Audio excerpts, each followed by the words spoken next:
America के banking sector की हालत पिछले कुछ समय से खराब चल रही है। यूएस में एक के बाद एक बड़े बैंकों के डूबने की खबरें सामने आ रही हैं। पहले सिलिकॉन वैली बैंक और फिर सिग्नेचर बैंक और अब फर्स्ट रिपब्लिक बैंक डूब चुका है।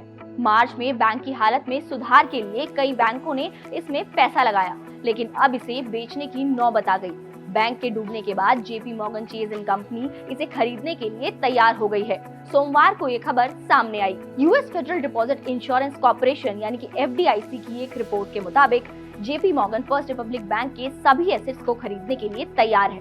फर्स्ट रिपब्लिक बैंक के 8 राज्यों में 84 ऑफिस मौजूद हैं, जिन्हें JP Morgan chase bank national association की ब्रांच के तौर पर फिर से खोला जाएगा। बैंक के सभी डिपॉजिटर्स भी अब जेपी मॉर्गन के होंगे और उन्हें उनके अकाउंट्स का पूरा एक्सेस दिया जाएगा।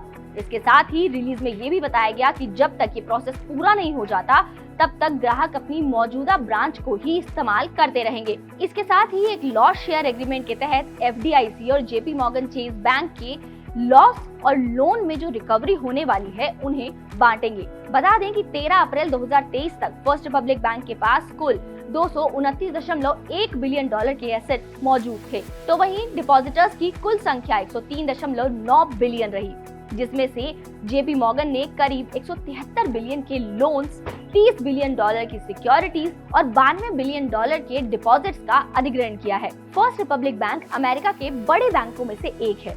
इस साल मार्च से ही वो परेशानी से जूझ रहा है। रेगुलेटर्स ने कई मोर्चों पर सैन फ्रांसिस्को के इस बैंक को बचाने की कोशिश की, लेकिन ऐसा करने में वो असफल रहे। मार्च में 11 बैंकों के एक समूह ने फर्स्ट रिपब्लिक बैंक में 30 अरब डॉलर की राशि जमा की थी, जिससे कुछ समय के लिए इसकी मदद की जा सके और तब तक इसका कोई समाधान ढूंढा जा सके।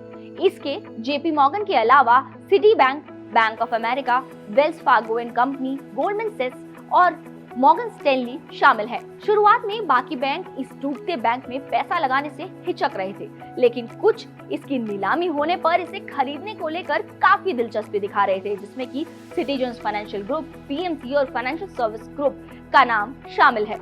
फर्स्ट रिपब्लिक बैंक ने 1985 में सैन फ्रांसिस्को में एक ब्रांच के साथ शुरुआत की थी। मार्च के अंत तक इसकी संपत्ति 233 अरब डॉलर थी और फेडरल रिजर्व की रैंकिंग के अनुसार पिछले साल के अंत तक ये देश का 14वां सबसे बड़ा बैंक था। इसके बावजूद हालात काबू में नहीं रहे और बैंक डूब गया। अमेरिका के इतिहास में फर्स्ट रिपब्लिक बैंक के डूबने को सेकेंड बिगेस्ट बैंक फेलियर माना जा रहा है। अब देखना होगा कि कैसे अमेरिका अपने बैंकिंग सेक्टर को मजबूत बनाने के लिए काम करता है। तो ऐसी खबरों के लिए आप बने रहे हमारे साथ और देखते रहें जागरण।